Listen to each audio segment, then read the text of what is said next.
Yeah. Okay. Well, I What's appreciate. happening? Yeah. It's I think one of the things about the show that our audience loves is hearing the stories behind the music. They Hmm. we see the credits, we see the videos and stuff, but it's always the backstories that we don't really get. Right. And so when you Hmm. normally do interviews, they're talking just about your song, but they don't talk about you, how you got through. So we always go to the very beginning, like where you're from, where you were raised, how you got into music, and then we start to go from there. Okay. Should we start? Yeah, we can start there. All right. Let's see. How did I start? Okay. No, but where are you from? Because we have an international audience, so that's always good. Oh, okay. I am from Wichita, Kansas, a small town in the middle of the United States. They call it the Bible Belt and all that. Okay. Midwest, flat, nothing there, no oceans, just nothing. But a lot of churches and a lot of alcohol. Okay. Okay. They call it the land of liquor stores and churches. Oh my goodness. Look, that's kind of what it is. You trying to you escaping or you trying to be saved, one or the other. Okay. And they service each other. Isn't that ironic? Wow. But no, it's a great testing ground for people like me who, when you have any kind of talent whatsoever, the church is a good place for it to be tested because the Okay. audience is so very hard audience, the church audience, bro. You gotta sharpen your skills before you get up in front of them folks. It's the most judgmental people in the world. So you like, if you think you're trying to jump up and play and sing in front of a particular audience, you better have your shit together. And And is that where yeah, you started? Did you start up? Because of mainly every artist says, yeah, they started in the church, almost like that was a yeah, breeding ground for talent. especially America. I think that's kind of a typical thing in America, because it is a breeding ground. And the competition, there's like a lot of competition in church to church, Yeah. and regionally, there's choirs that compete against each other, really. Well, they don't say they're competing, but they are. Uh, Yeah. and there's, musicals. So there's just a lot of opportunities to perform, number one. But mostly when I was a kid, I didn't start playing keys till I was like 10. And it was like, just the basic trying to figure things out as I heard them played at my church. So having a young person, her name was Cherry Dennis, having a young person that was like 13-year-old girl playing the piano that I could physically see Yeah. and say, hey, if this young person can do that, maybe I can do that. You know what I mean? Yeah. And then getting to be up close and watch her play and accompany the choir. It was pretty amazing. We had a drummer, bass player. We had a band. So being exposed to that type of thing so early was very impactful because I understood the power of, first of all, people playing together, right? Yeah. And then going to the rehearsals and watching how it was all put together. Like, okay, here's the parts, here's the arrangements, and then watching it all come together for a performance on Sunday. Wow. Very important because that taught me discipline. Like, wow, you got to learn what you're doing and then be ready to be prepared for if the spirit moves another way. So Yeah. that was like you're learning the structure, but then you're keeping it open for movement. You know what I'm saying? Yeah. That's Yeah. kind of like jazz in a way if you really think about it, like Yeah. open for improv type of thing. Yeah. Uh, But at this point in time, though, were you just focused on the musical part? Because I didn't realize you also sang. But because was it a combination of the two? At that time, I was just trying to figure out how to play and try to sound like the person I was trying to imitate, the chick on the keyboard. Okay. But the singing part, I had always thought I was Michael Jackson, like all of us growing up on Young Mike. You think Yeah. you could sing, you doing the "Got to Be There," doing the "I Want You Back" and all that. But I thought I could sing, but I wasn't sure. And then I started hanging around with people that were older than me, like they already had groups and bands and stuff. So I was like this kid hanging around grown people, like practicing their band stuff. So I just started to pick up the mic and try to do my thing on it. But eventually I got serious and we went to the studio. I think I was 11 years old, bro, A year later. with yeah, 17-year-olds, 19-year-olds. I was in there with them. And I think I sang my first song in an actual recording studio at 11. That would have been 1977. Wow. But then that was like, you know, it's kind of disastrous because my voice hadn't changed and all that. Okay. By the time that happened, by 79, I was full-fledged like, oh, this is what I got to do. This is it. Because you got groups like Shalimar were out and their harmonies were exquisite. Yeah. You know, you got Clark Sisters came out that year with Is My Living in Vain. So I'm just getting bombarded. But remember, before that, it was all Stevie Wonder, Michael Jackson, everybody, the records that were on the radio. Yeah. But I never had a keyboard. I couldn't afford a keyboard. So at this time, I would just go to the church and try to learn things I heard on the radio on the church gear. You know what I mean? Because that's all I had. Yeah. So eventually, like, I think I started figuring out chords and stuff based on just trying to remember what I heard on the records, you know? Wow. No formal training whatsoever. So even in the church, could they notice what you were doing and say, okay, let's give you some support, training wise? Or They said, stop trying to sound like the world. okay. That's too worldly would be an often refrain. Nope, we'll getting too worldly. Even Stevie, even if you're doing some Stevie. Oh, please, that's even exactly Stevie. Any of the other ones. But here's the deal: when people like the Clark Sisters came out with their stuff, and they had such an overwhelming Stevie Wonder influence, right? Is My Living in Vain was like, we was like, whoa, what is that? That's like female Stevie Wonders, like 5 of them in the Clark Sisters. So let me tell you something. When that happened, it was an explosion across the Midwest, and they're from Detroit. So that whole thing was very, very big in the Midwest. And it was just Andre Crouch, Walter Hawkins and the Hawkins family from Oakland, Andre Crouch from LA, all that really slick production gospel stuff is what started getting in my ears. Tremaine Hawkins, man, it was just like an explosion of, I call it the golden age of gospel. Wow. For like the 70s, 80s, forget it. That's when the production values changed. And all of a sudden, gospel records sounded as slick and as produced as R&B and funk. Wow. Because of people like Bill Wolfer, who produced, I said Bill Wolfer, not Bill Wolfer. What's my man's name? The Winans producer. Bill, what's his last name? You know what I'm talking about? The Winans, he produced all the Winans records, man. Wow. Anyway, look that up, Google that. He's amazing, but his style of production was literally he made those records sound like Earth, Wind, and Fire records, bro. Wow. So that was huge for gospel. It was a big, big leap forward. Yeah.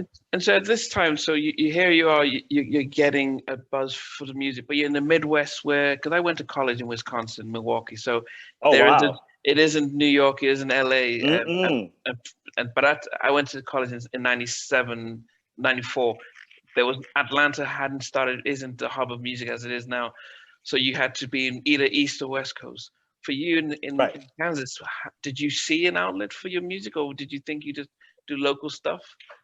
No, I saw an outlet and I was trying to get out of there as soon as I could. So I graduated high school like a whole year early just to try to pursue it. So what progressed from starting early in those studio years, I had a little knack for working in the studio at like 15. That's like 1981 for me.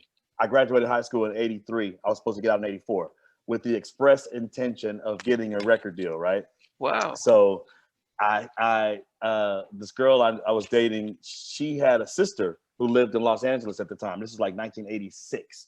But we had done enough demo material between 81 and 84 that I had a nice demo of some really slick, very contemporary gospel-ish message music type stuff. Because if you remember, in 1985, Tremaine Hawkins had a record out called Fall Down. Incredible.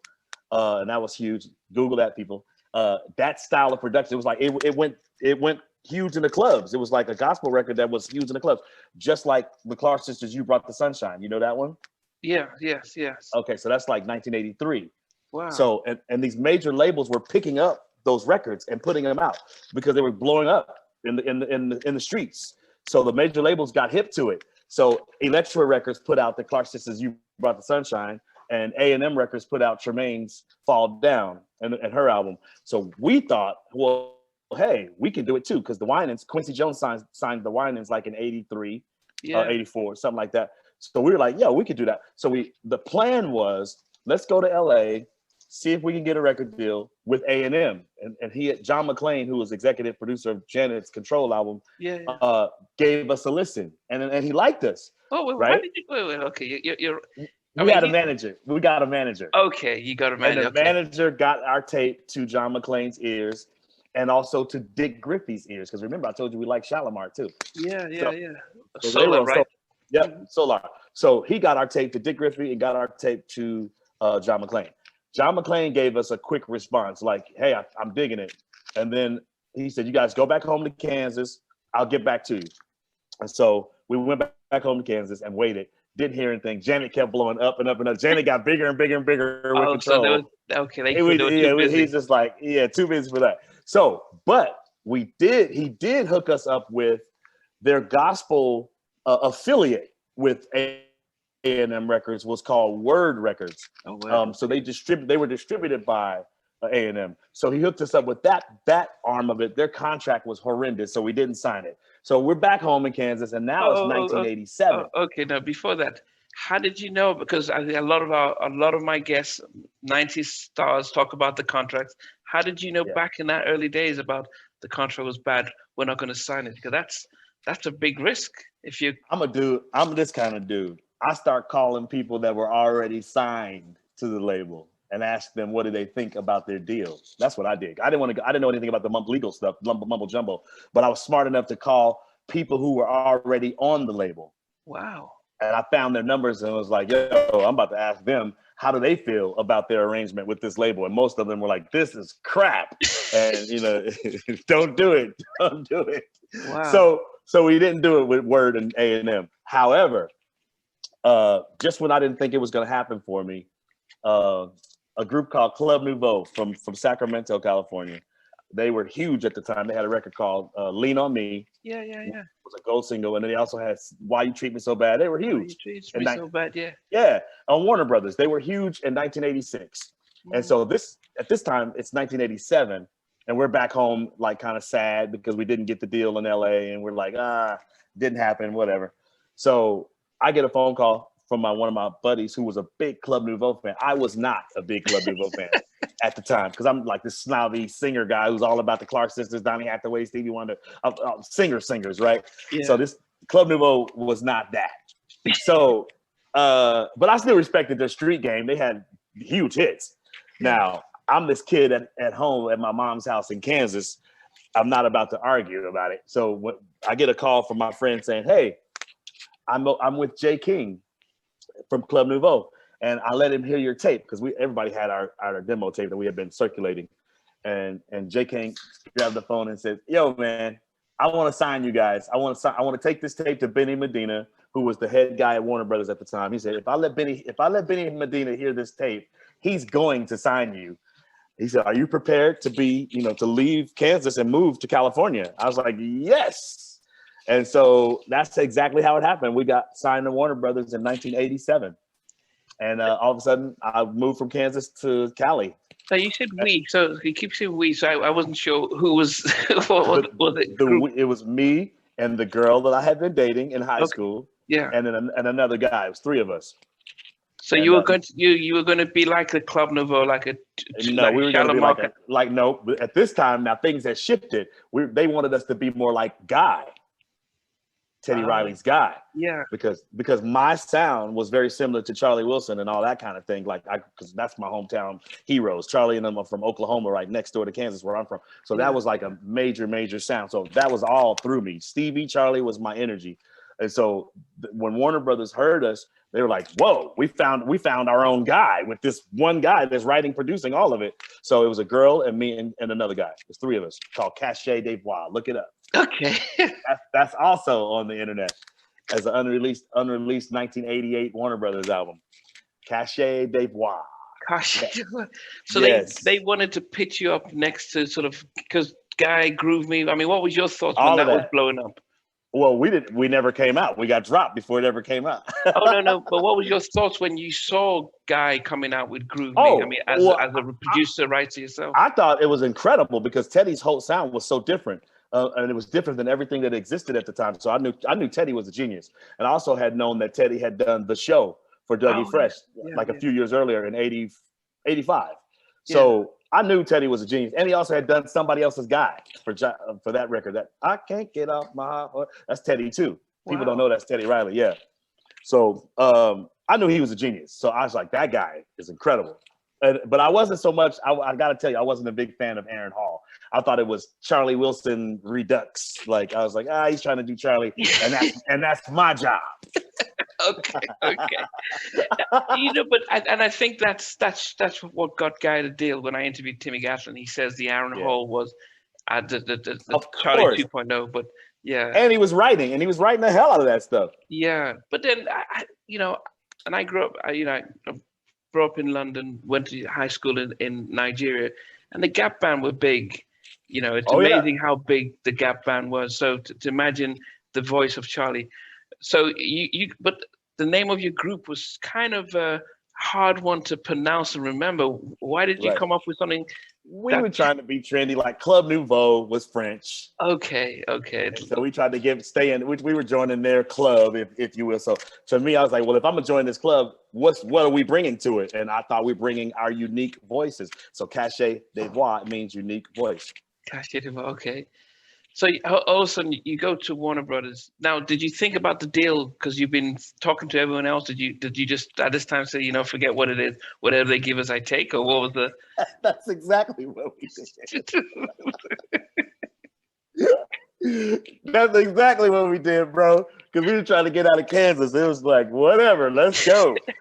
So, but it all ended up not mattering because we got dropped due to some bad business on Jay King's part. It was he fell out with the higher ups, and they dropped his whole umbrella, which we were signed through. So it all didn't matter anyway. So we were by 88, we were already. I mean, I'm sorry, by 89, we were already dropped. We got signed in 87, recorded and made a whole album that I wrote and produced the whole thing, and then never came out and got dropped by 89. That's when my real education started about how I was going to survive in this record business. So what did that year and a half teach you? Because I mean, you're out in LA, you're seeing all this stuff, you're living a part of the high life because you're. Nope, not in LA. I was in Sacramento. Thank God. In Sacramento, it's just like Kansas. It's very Wichita, Kansas. Yeah. So thank God I wasn't in LA. I never lived in LA till now. Yeah. Okay. I've only lived here for 8 years. I was in Sacramento for 28 years from the time I got signed till 2012. Wow. I lived in Sacramento. All my hit records and stuff, I did them from Sac. Okay. But a whole lot of stuff got made in Sac. Brown Sugar, D'Angelo's whole album got made in Sacramento with Raphael Sadiq. Lots of hit records made in Sac and the Bay and the surrounding Bay Area. Yeah, the Foster McClure. That's right, Denzel and Thomas. That's right. Yeah. They were part of Club Nouveau. That's what I was going to say. So I bet. Did you connect with them when Jay King signed you? Were you under his? I saw them, and they were like, how people do when I was the new kid coming in, like they're like, who's this motherfucker, like, And then I was also self-contained, so I didn't really need anybody else to do my thing. Like I didn't need another person. I didn't need a partner. I was writing all my own stuff, so. I was kind of like the guy that people either loved or hated based on, whatever their vibe was. I was the new kid in Sacramento, so I had a lot to live up to. People like Robert Brookins was there. He's a genius.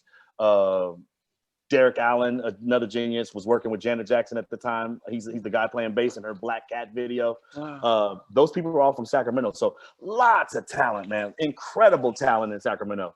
So I came into a cesspool of really dope people, period. Club Nouveau just happened to be the most successful ones out of it, but there was a whole lot more heavier cats. Robert Brookins played with George Duke and Earth, Wind & Fire and people like that. So these people were like very serious musicians and real deal people. So I'm glad I had my Midwest training had taught me to be able to hang in that world of real players and real singers and writers. So yeah. But Were they not? Were they? Are they That was first. That was first. J. oh, King's first record was the Rumors record. That was yeah. '86. But that fell apart, and then he created Club Nouveau out of the ashes of that. Okay. So you're Okay. very good to ask. Yeah. Okay. The question I had then before we could move forward was the fact that when you were this young in Kansas, you were in the studio because I see images of pictures of the studio with the consoles, and I mean that looks quite different from just being a keyboard player and a drummer. The technical side was were you getting experience learning that part of it, or were you focusing on the keys? Absolutely. Yeah, no, in Kansas, I worked at a studio that was very nice. The guy that owned what would be the local, you know how you have the Guitar Center as your Yeah, local yeah, yeah. instrument place? Well, Kansas had a place called Miller Music, and the guy that owned it, John Miller, he started a recording studio as an offshoot of his instrumental rental place thing. Yeah. So I just spent a lot of time in his rental place because I just couldn't afford to do anything else. So I would rent stuff, take it home, create program on the drum machines and play keys and try to record it onto just basically a boombox, really. Wow. And he saw my dedication, and he thought, you know what, this guy's in here every week. You know, I'm going to invite him to my new recording studio. So it was like a 16-track recording studio. He said, why don't you come down to the studio and try to put some stuff down and see what you think. So I did. I put several things down when I got there. Of course, that was amazing that I got free studio time at a room that was really, really nice. And so I recorded a lot of stuff. We ended up recording the whole demo there that got us the Warner Brothers deal. Wow. Did you ever come back and give him pay back or say hi to him after things blew up? Of course. Well, not only that, I took the engineer with me that I used. He ended up being my engineer on all my stuff, on SWV and on Mark the Wash. Wow. His name was Larry Funk. I took him with me after I got signed to Warner Brothers. I brought him out. Wow. So not only that, I paid it forward and hired the person who had been doing all my demos. My goodness. And so here you are down in Sacramento with all this talent, and then you're doing the debut album. In your mind, did you start seeing, yep, we're going to break it. We see what's out there, you know, today and Basic Black. Yeah, we can take them based on what we're doing. Or what was your thinking during your demo process when you were doing the demo? Nah, because here's the deal. Everybody was trying to do New Jack Swing, right? Yeah. So I was like, man, in my mind, I was like, I think I better start writing for other people. Because first we got dropped, and there was no vehicle for me to do it through. So in my mind, I was like, I'm gonna write for people that I know already have record deals. That was the smartest thing for me to do, because not having a record deal myself, I'm like, I got to get something out that's going to be on the radio, right? So I started thinking about Charlie Wilson and the Gap Band, and I started thinking about Martha Wash, because she was huge on the heels of the CNC Music Factory stuff. That whole turmoil. Yeah. And Black Box with everybody, right? So I was like, yo, I could write some joints like that, because I love house music too. So I was like, I could write some of those. So I wrote a couple of things for Martha, and I wrote a couple of things for Charlie. And I sent Martha the stuff I wrote, her management, the stuff I wrote. And then she was the first one to get back to me. Now, when I never sent my other stuff to Charlie, I never sent it. I just wrote it for him, but I never sent it to him, because I got preoccupied with Martha when she returned my call, and she's like, I don't know who you are. She said, but the A&R people at RCA have been looking for songs for me for years, and we haven't found the right combination of whatever. She said, but your demos are exactly what we're looking for. Wow. Could you come to New York and record them? And I called Larry, the guy who had recorded all my demos in Kansas. I said, Are you ready to go to New York? Oh, goodness. And he's like, yeah. And so we went to New York, and I did 5 songs on Martha Wash's debut album. Now, just before you get into that, had the publishing part of the music industry, did you know much about that? I knew that I dodged a bullet in getting dropped with J. King, because I know because that horrific publishing deal that I signed would have been bad, and I would have been tied up for years had I not got dropped, and that thing all went away. So when I did Martha Wash, I started fresh, brand new, clean slate. It was just me. So because you've sent your stuff to RCA to her, and she said, yeah, we want it. Did you then have to get your own publishing set up so you knew about for doing sure. that? Absolutely. And the first thing I didn't do a publishing deal right away because I wanted to see what her records were going to do. So I just basically just affiliated myself with BMI at that time, BMI, and just waited to see what would happen with her records. I had a #1 dance record out of it called Give It To You. Okay. Yeah, and that was cool. And they did a video, and that was cool. But it didn't pop off like her CNC stuff. Yeah. And so it kind of fizzled out. But I did some great songs on there. There's a ballad on there. People don't really get to hear Martha doing the ballads very often because she's always belting out the dance tunes. Yeah. This ballad is called Now That You're Gone. Check that out. Wow. I did it in the style of George Michael's Careless Whisper. Okay. Wow. Thanks for watching. Please remember to subscribe to the channel, but most importantly, to press the notification bell so that you can be notified when we do have a new interview. Loads to come. But thanks a lot for watching.